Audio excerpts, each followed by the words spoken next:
My name is Alelia Bundles. I'm journalism class of 1976. I am a trustee of Columbia. I'm an immediate past co-chair of the board of the Columbia Alumni Association. I have been on an advisory board and a strategic planning board for the journalism school. I just really feel a close connection to my graduate school and to this university. And my story really is the story of the power of a professor.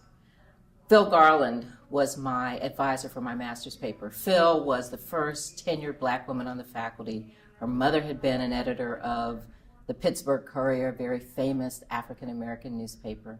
And when Phil and I met to talk about the topics for my master's paper, I gave her some, I'm sure, extremely cliched New York topics. Having grown up in Indiana and having gone to school in Boston, I wasn't a New Yorker, so I gave her some really lame topics. And at the end of our conversation, she said, "Your name is Alelia. Do you have any connection to Madam C.J. Walker and Alelia Walker?" And I'm sure she knew the answer, but I said to her, yeah, that's my family. And she said, well, that's what you're going to write your paper on. And the beauty of having Phil as my advisor is that she knew that history. She knew that African-American history that perhaps most other professors would not have known. And that set me on a journey that I have followed for the last 40 years.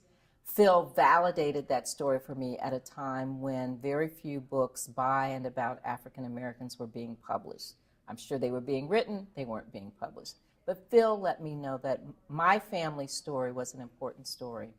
And so I wrote my master's paper. It was a critical time because my mother was terminally ill with cancer during my year at Columbia. She actually died during my Christmas break, but I was able to interview her for this story, and she gave me this sort of last bit of advice. And I said, Mommy, what do I do about these? I'm finding that there are, some controversial things in this story. And she said from her hospital bed, tell the truth, baby. It's all right to tell the truth.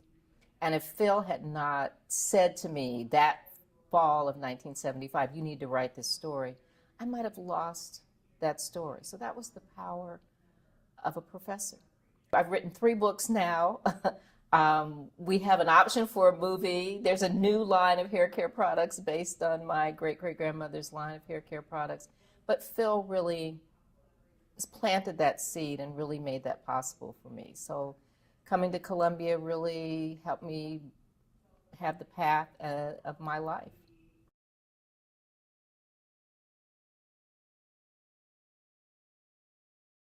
One of the most gratifying things to me with having this long-time connection with Columbia and being a trustee is that I get to see how the community has evolved in the 40 years since I graduated. So when you first graduate, you're a recent alum, you come to an event, you go to a lecture, you might do a little bit of networking. But what I can see over these last 4 decades is a new generation of scholars, a whole couple of generations of alumni. When I go to an event, I'm just so thrilled to see the new hires.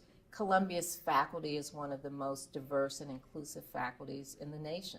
And it makes me feel very proud that the leadership of the university is very invested in making sure that there are diverse voices, both within the student body and on the faculty.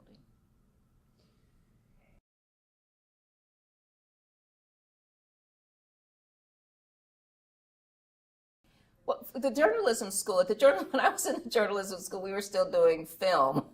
Videotape really wasn't even current at that point. You were supposed to shoot your own film on an old Bell and Howell camera. But the values of journalism still remain the same. The who, what, when, where, the ethics, the good reporting, the old shoe leather reporting. So now it may be a database, and you may be able to use those materials. Now you can do everything on your iPhone if you have to. But the basic journalism, the basic standards are still the same. And that's, for me, what makes the journalism school the premier journalism school in the country.